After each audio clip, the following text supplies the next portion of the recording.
Welcome back for another deep dive. This time, we're exploring Chronicles from the Future, a fascinating and controversial work by Paul Amadeus Dienach. You know, Dienach, this Swiss-Austrian teacher from the early 20th century, claimed he experienced the future during a year-long coma. Yeah, the detail in his diary is what really draws you in. It's not just vague predictions, it's a fully realized world. Social structures, technologies, even philosophical concepts like say myth. We'll definitely come back to that later. Right, it's like stepping into another reality. And what's so striking is Dienach wasn't looking for fame or fortune. He only shared his diary with a close circle of friends.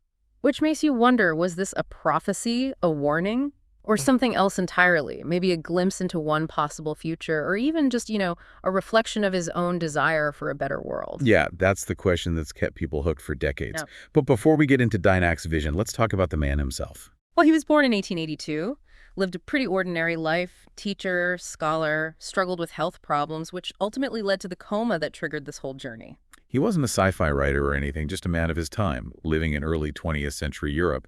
Yet, his account of the future feels oddly relevant today. That's what makes Chronicles from the Future so captivating. It's more than just a fantastical story. It reflects on human nature, how societies evolve, the search for meaning in a chaotic world. Okay, so Dienach falls into a coma in 1921. What happens next?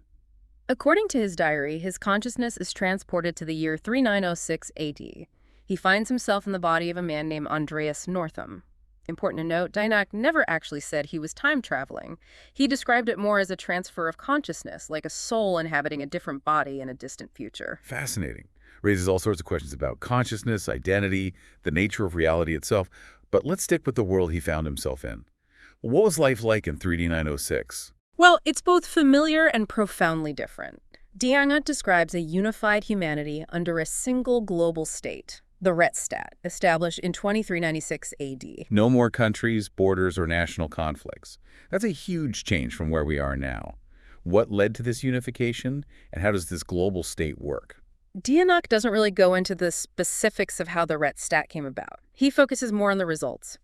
He describes a society with practically no legal disputes, hardly any crime, no need for laws and punishments as we know them. Wow, a world without crime and punishment. That's a bold statement. What did Dienach attribute this to? Technology, strict laws, or something else? He suggests it's not about external control, but a fundamental shift in human consciousness. People in this future are inherently ethical, compassionate, driven by a deep understanding of their connection to everything around them. Ah, there it is. This interconnectedness. This seems to be a core concept in Dienach's account. Can you unpack Samith a bit? How does it shape their way of life? He describes Samith as this deep awareness of the unity and interdependence of all existence. Not just a philosophical idea, but a lived reality for the people of 3906. It shapes their values, their relationships, their entire understanding of the universe. Sounds spiritual, but not in terms of traditional religions, right? Exactly. He describes a future where humanity moves beyond organized religion and embraces a more universal spirituality. One based on direct experience and an intuitive grasp of interconnectedness. Makes you think maybe our divisions, conflicts, anxieties, they all stem from not recognizing this interconnectedness. That's an interesting thought. Dienach seems to suggest that our current problems come from a fragmented view of the world. We see ourselves as separate from nature, from each other, from something bigger. So Dienach paints a picture of humanity reaching a higher level of consciousness. But how did they get there? Gradual evolution, a sudden leap, or something else entirely? This is where things get interesting.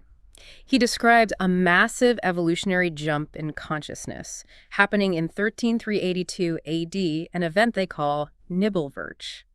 He's vague on the how, but suggests it was a profound shift in awareness, a collective awakening that transformed their whole understanding. Wait, Nibelwirch? That sounds familiar, almost like... Yeah, it's strikingly similar to something mentioned in the spiritual seek. The parallels are amazing. Seems Dienach isn't alone in envisioning this kind of leap in human consciousness. Definitely something to explore further. But let's get back to Dienach. He's in this future, witnessing an advanced society, learning about this shift in awareness. What's his reaction to all this? His diary entries show a mix of awe and wonder, even a bit of alienation. He's captivated by the technologies, the social structures, the spiritual insights, but he also struggles to grasp it all. It must have been incredibly disorienting, like trying to learn a new language, adapt to a whole new culture. Exactly. Plus, he's in another person's body, Andreas Northam, with no memory of his past life in this future world. A stranger in his own body, a time traveler, stranded in a world both familiar and utterly alien. Compelling narrative. But what were some of the key differences between his time and 3906? The advanced technology immediately jumped out at him. Flying vehicles called Linsons, high-speed ground transport called Ragiosas, sophisticated communication devices called Radinswage. Sounds like a mix of television and the internet. Flying cars, super-fast trains, a hyper-connected world. Exciting and a bit unnerving. What do they use all this for? Just entertainment or something more? Dienach suggests it was mainly to improve quality of life, support social and spiritual development, resources available to everyone, work as a form of service, plenty of time for leisure, creativity, personal growth. So not a dystopia where technology enslaves humanity or creates vast inequalities. It's a world where technology creates a more just, sustainable, and fulfilling life. Precisely. And Dienach highlights their deep connection with nature. Cities integrated with the environment, abundant greenery, elaborate flower decorations. They prioritize preserving and restoring the planet's beauty. Advanced technology and ecological sustainability. Makes you wonder, are we on a similar path or are we headed somewhere else entirely? It's a question worth pondering. Dienach challenges us to rethink our relationship with technology. Are we using it to create a better world or just repeating the same patterns of exploitation and destruction? They've got advanced technology, sustainable living, and a deep understanding of interconnectedness. What about social structures? Family units, relationships, raising children. His diary focuses more on the collective aspects of their society rather than individual family units. However, he does mention that love and relationships are far more evolved than ours. A depth of connection based on a spiritual understanding that goes beyond superficial attraction. Not just romantic love or physical attraction, then. They found a deeper, more meaningful way to relate. It seems so. He even mentions a concept called Lipfurch, a kind of true love, a glimmer of Samith experience between people. Fascinating how their understanding of interconnectedness shapes even their most intimate relationships. So many intriguing details. A hopeful, thought-provoking vision of a future where humanity has overcome so many challenges, achieving a higher level of consciousness and well-being. But let's remember, this isn't a blueprint. It's a reflection of his experiences, hopes, fears, his understanding of human potential. So, not a prediction, not a prophecy, more of an exploration and invitation to imagine what's possible. Precisely. It challenges us to think critically about our choices, consider alternative paths, envision the future we want. And it reminds us that the future isn't something that happens to us. We shape it, individually and collectively, with every decision we make. Absolutely. Which leads us to ask, what does Dienach's journey mean for us today? How can his insights inform our lives, our choices, our efforts to build a better world? A question we'll dive deeper into later. But let's continue exploring Dienach's world. He spent a year in this future, and there's so much more to uncover. What else caught his attention? Their approach to education fascinated him. Schools unlike anything we have today, prioritizing emotional intelligence, critical thinking, and a deep understanding of Samith. Not just rote memorization. They focus on developing the whole person, nurturing their intellectual, emotional, and spiritual potential. Exactly. Educators as mentors, guiding students on a journey of self-discovery, helping them understand their place in the world and cultivate their talents and abilities. Interesting model. Raises questions about the purpose of education today. Are we preparing young people for the challenges of the 21st century, or are we just churning out cogs for a machine? Dienach challenges us to rethink our assumptions about education. Consider alternative approaches that better serve the needs of individuals and society as a whole. And he seems to have been impressed by their architecture. Oh, yeah. He describes these grand cities, Norfor and Blomsterfor, towering buildings, intricate transport systems, stunning use of light and color. Architecture wasn't just about function, but beauty and spiritual inspiration.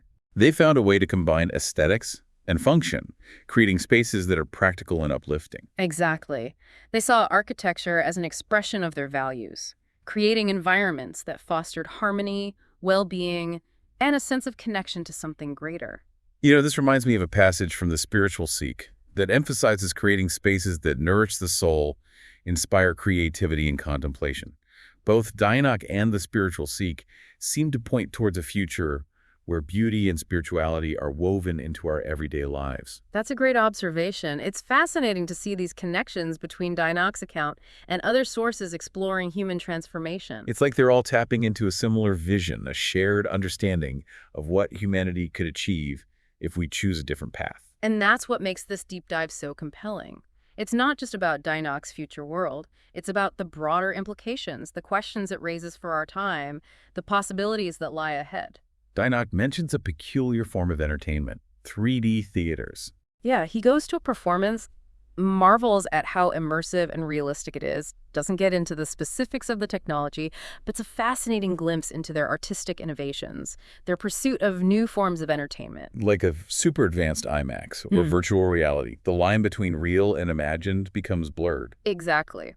Dienach suggests they've taken entertainment to a whole new level, experiences that are engaging and thought-provoking, maybe even transformative. Dienach's account of this future world is full of these fascinating details.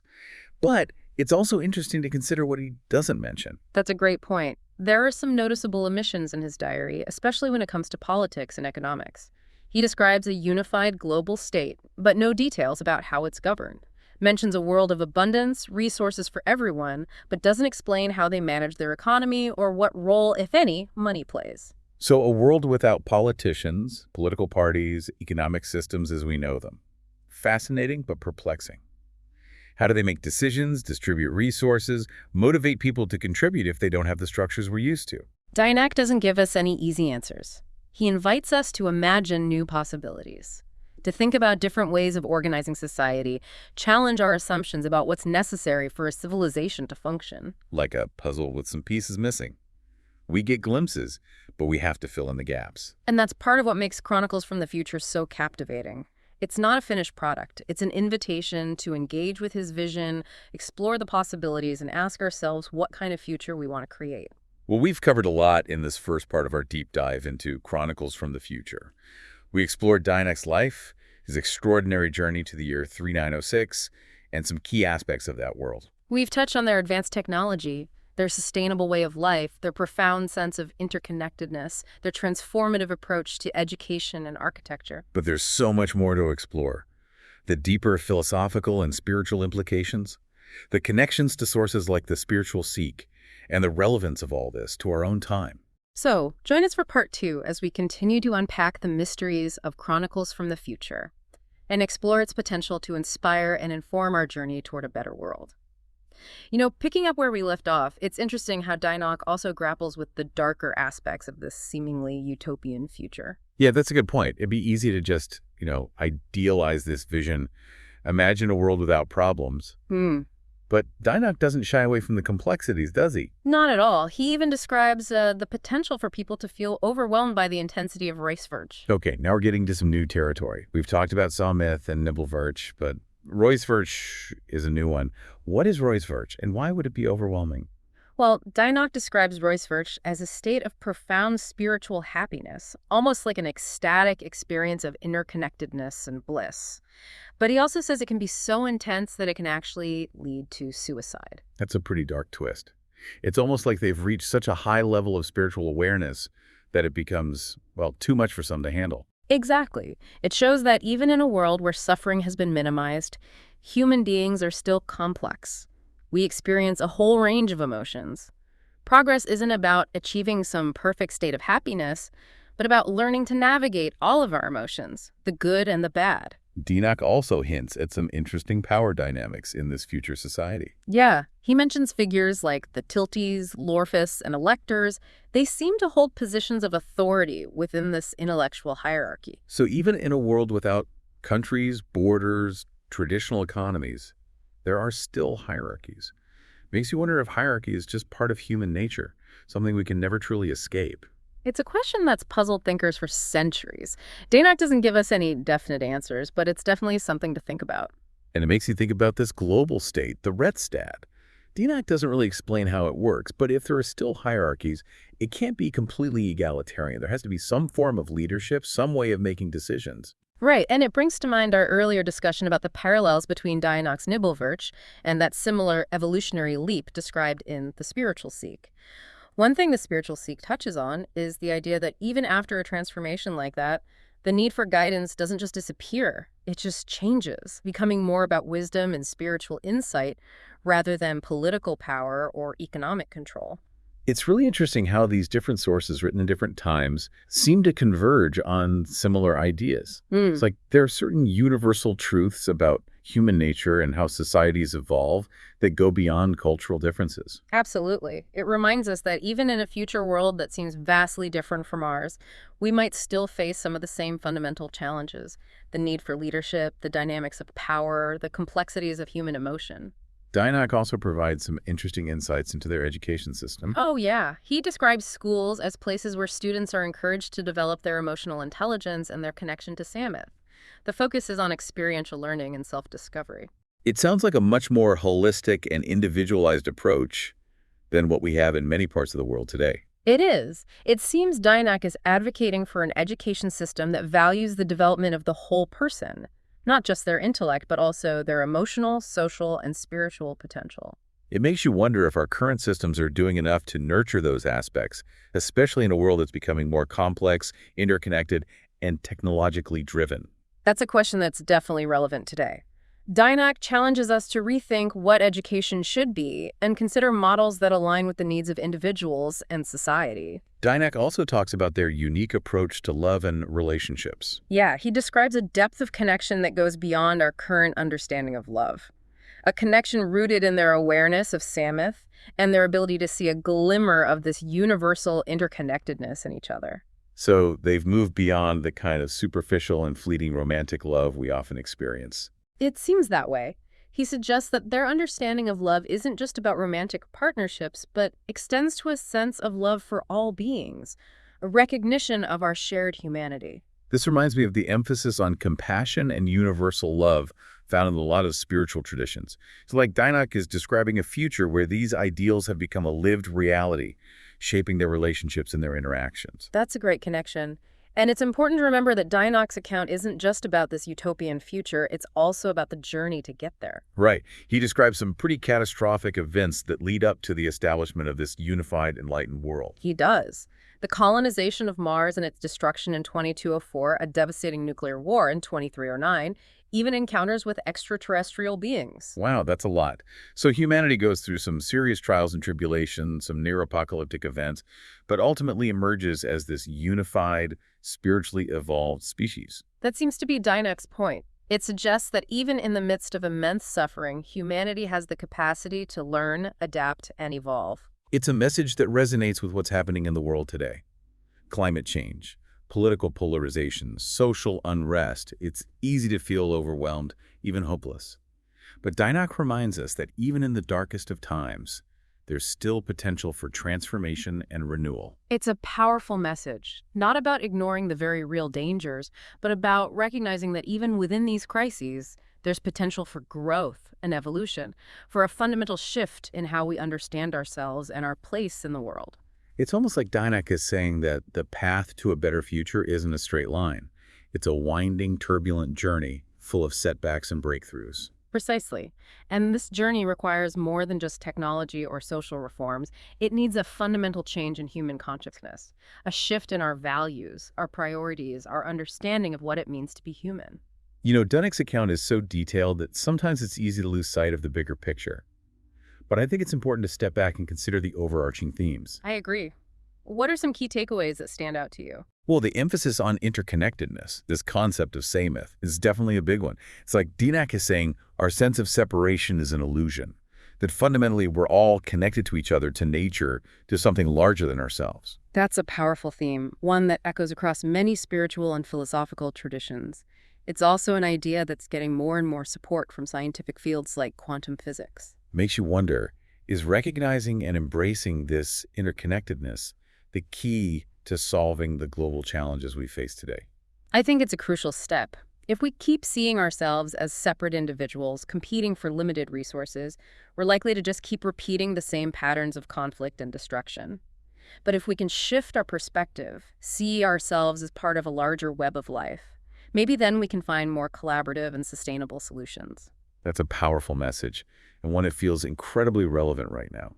Dienach gives us a glimpse of a future where humanity has embraced this interconnectedness and created a more harmonious, equitable, and sustainable world. And it reminds us that this future isn't inevitable. It's a choice we make, individually and collectively, with every decision we make, every action we take. Dienach also emphasizes education, not just in the traditional sense, but as a lifelong journey of self-discovery and spiritual growth. Right, he talks about schools that encourage students to develop their emotional intelligence, their critical thinking, and their connection to Samith, a vision of education that's vastly different from what we often see today. It prioritizes the development of the whole person, not just their intellectual capacity, but their emotional maturity, ethical awareness, and spiritual depth.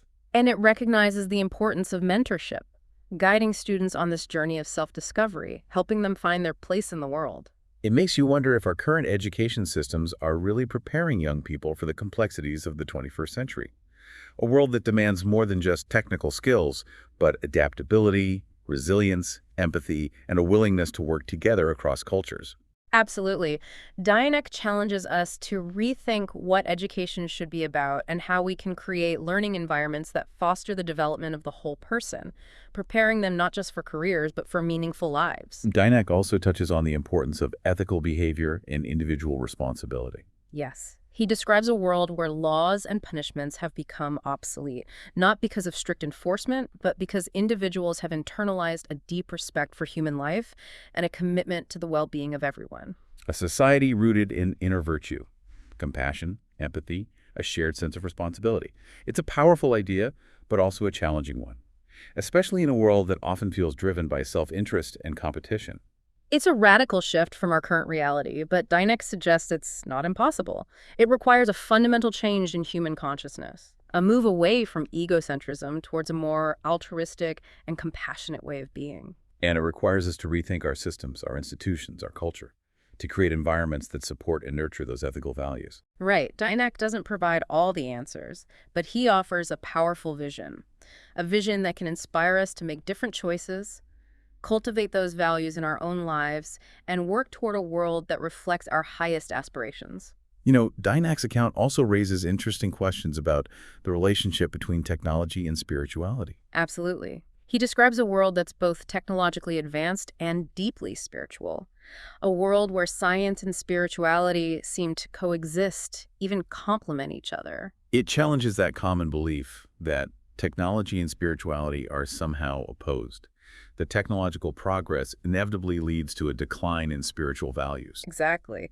Dienach suggests that it's not technology itself that's the problem, but how we choose to use it. He envisions a future where technology is a tool to enhance our well-being, facilitate spiritual growth, and support a deeper connection to nature and each other. That reminds me of the idea of conscious technology that's becoming more popular these days. The idea of designing technology that aligns with our highest values, promoting well-being, sustainability, and social harmony. That's a hopeful sign that people are starting to think critically about the role of technology and exploring ways to use it more consciously. Dienach's account can be a powerful inspiration for those efforts. Okay, so we've talked about interconnectedness, education, ethics, technology. What about the arts? Did Dienach describe their experience of beauty and creativity? He did. He talks about their deep respect for nature, how they integrate natural beauty into their lives. Elaborate flower decorations on buildings, streets, even transportation. It suggests they see beauty as an essential part of their environment, not something separate or artificial. It sounds like a more holistic approach than what we see in a lot of modern cities, integrating nature, beauty, and functionality. Exactly. And he mentions their appreciation for music and art, performances and exhibitions that evoke deep emotions, even physical sensations. You know, it makes you wonder if their art is about more than just aesthetics. Maybe it's a way for them to connect with something greater than themselves, a way to tap into the energy and beauty of the universe. It's a fascinating thought. Perhaps their art has become a spiritual practice, a way to access deeper levels of consciousness, a way to connect with Samith. That ties in perfectly with our earlier discussion about how spirituality is woven into their everyday lives. It seems like beauty and creativity aren't just side notes in their culture, but essential elements. Absolutely.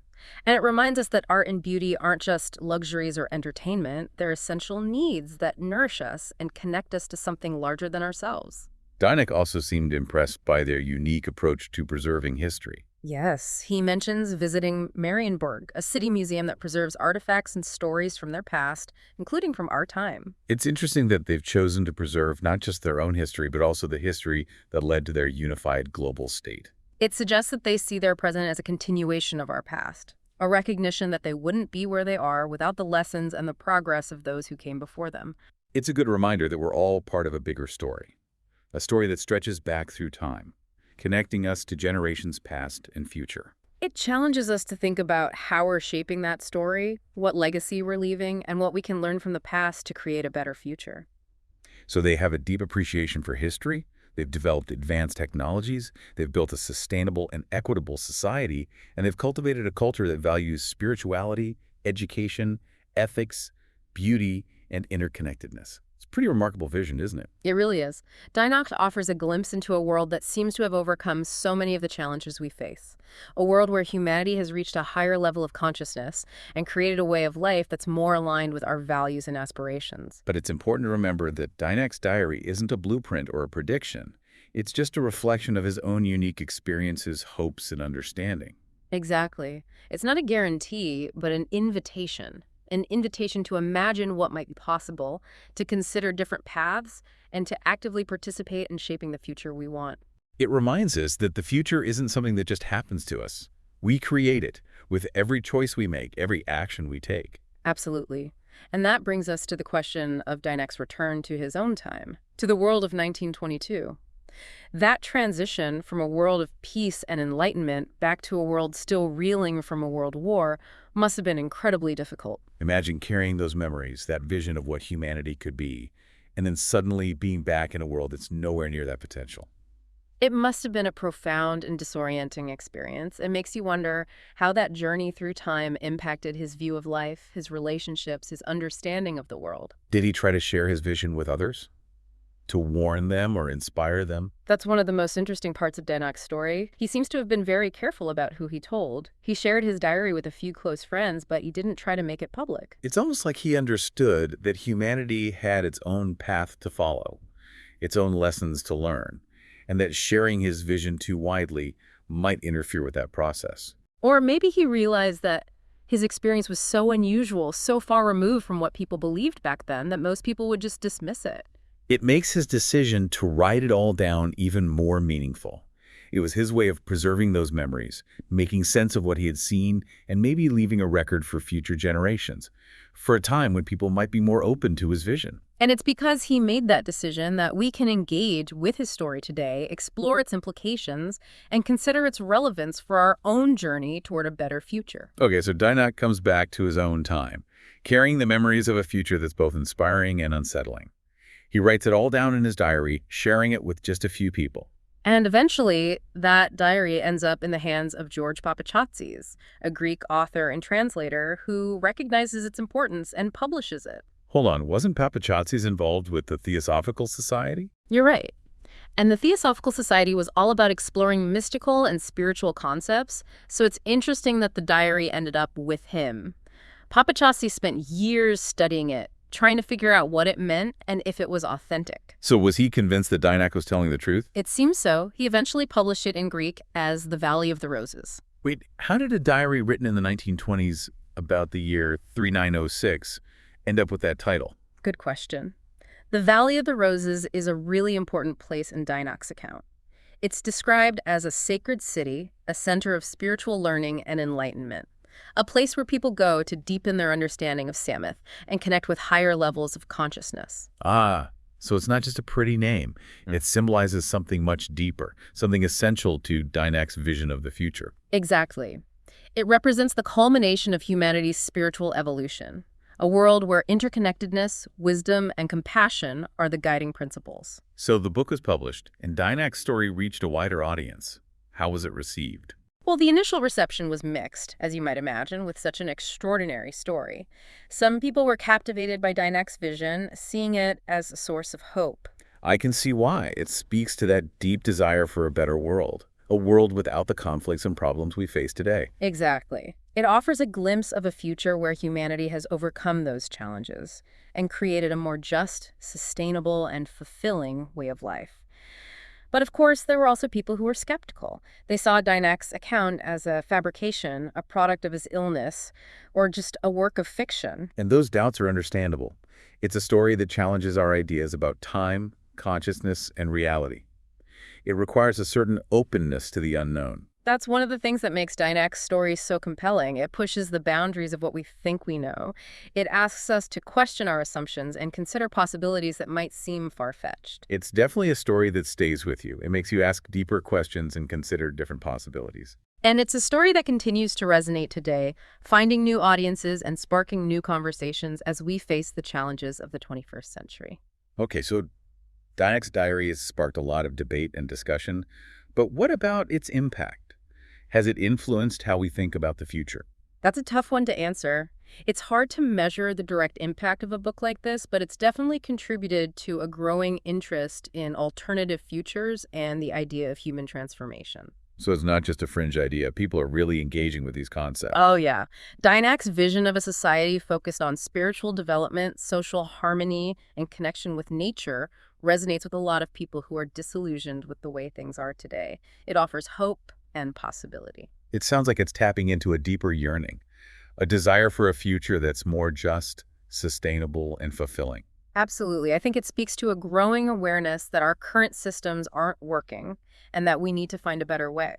Okay, but how do we bridge that gap? How do we get from where we are now to the kind of future Dienach describes? That's the big question, isn't it?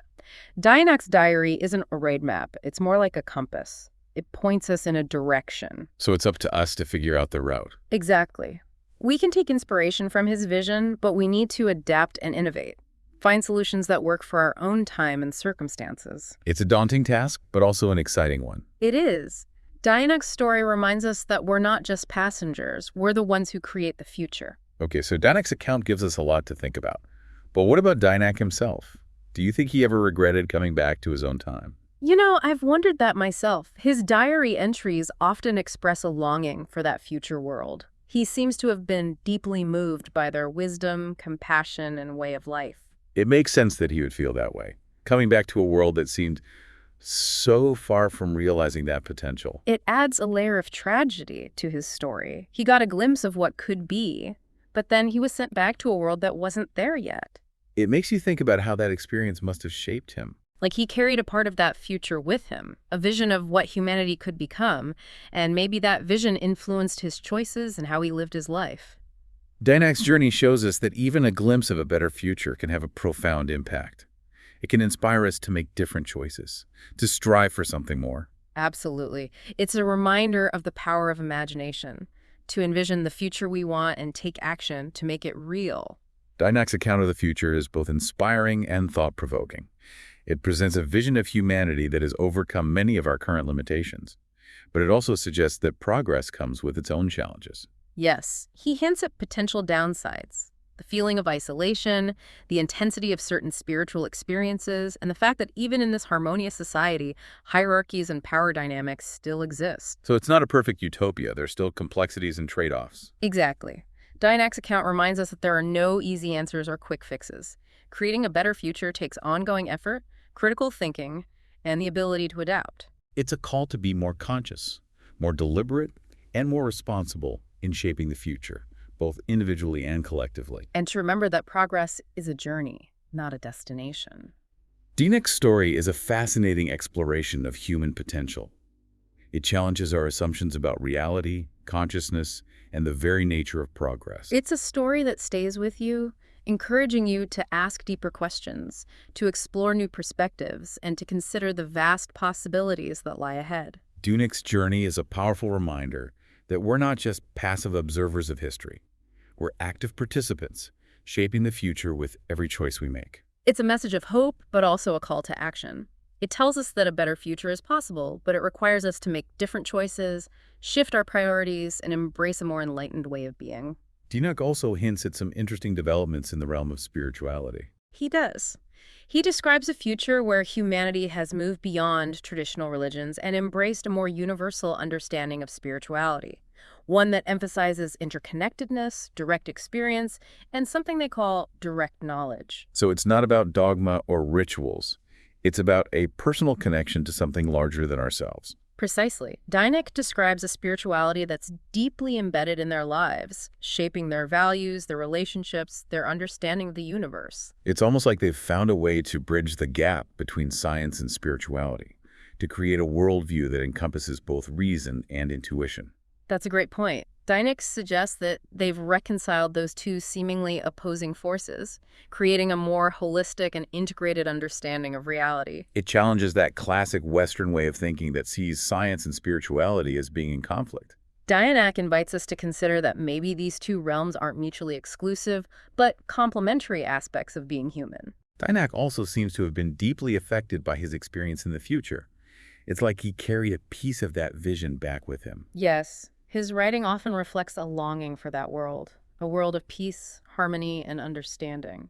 It seems like he struggled to reconcile the beauty of that future with the challenges of his present. Almost like he was caught between two worlds, a bridge between two different states of consciousness. His story raises such profound questions about the nature of time, the possibility of time travel, and how such experiences might change how we see ourselves and the world. Dienach's journey is a powerful reminder that the future isn't something that just happens to us.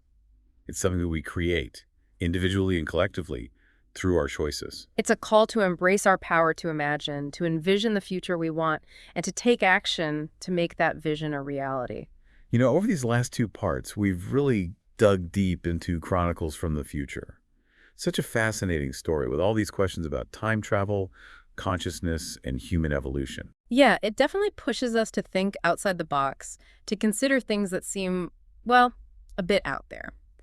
But Dienach wasn't just spinning a yarn. He was a scholar, a man grounded in his time, grappling with real concerns about the world. Exactly. That blend of personal experience, philosophical questions, and social commentary, that's what makes it so engaging. But it's not just the content itself. The journey of the diary is also intriguing. We were talking about George Papachatzis, the guy who eventually published Dienach's work. Right, and his involvement adds a whole other layer, doesn't it? His connection to the Theosophical Society, with their focus on mystical and spiritual ideas, raises questions. Did he maybe embellish or change Dienach's original text to fit those beliefs? That's a valid concern. It makes you wonder about how much of the published version is truly Dienach's words and how much might reflect Papachatzis' own understanding and beliefs. It's a reminder that with historical documents, especially those that go through translations in multiple hands, there's always a chance for bias, interpretation, even accidental changes. So, a bit of a mystery remains. How much is pure Dienach and how much might have been shaped by Papachatzis? It's a question we might never fully answer, but we should approach the text with a critical eye, recognizing those layers of interpretation. We can appreciate Dienach's ideas and vision while acknowledging the historical context and how human bias can affect the transmission of information. Absolutely. And I think that's part of what makes engaging with Dienach's work so fascinating. It's not a simple story. It's complex, layered. It makes us think critically, question our assumptions, and actively interpret what we're reading. You got it. And even if we don't have all the answers, even if some parts remain a mystery, wrestling with those complexities and ambiguities is what makes it so enriching. Well said. And I think this deep dive has shown that. We've explored Dienach's life, his journey to the future, and the implications of his vision for our own time. We've talked about human evolution, interconnectedness, ethics, education, and the idea of a future where technology and spirituality work together. We also recognize that there are questions about the authenticity of the text. So even as we embrace Dienach's ideas, we should remember to stay critical, recognizing that human bias and interpretation can shape the stories we inherit. It's been quite a journey, full of twists and turns, insights, and unanswered questions. And I hope it encourages you to explore Dienach's work yourself, grapple with his ideas, and think about the possibilities of a future that's still being written. Absolutely. Until next time, keep exploring, keep questioning, and keep imagining the world you want to create.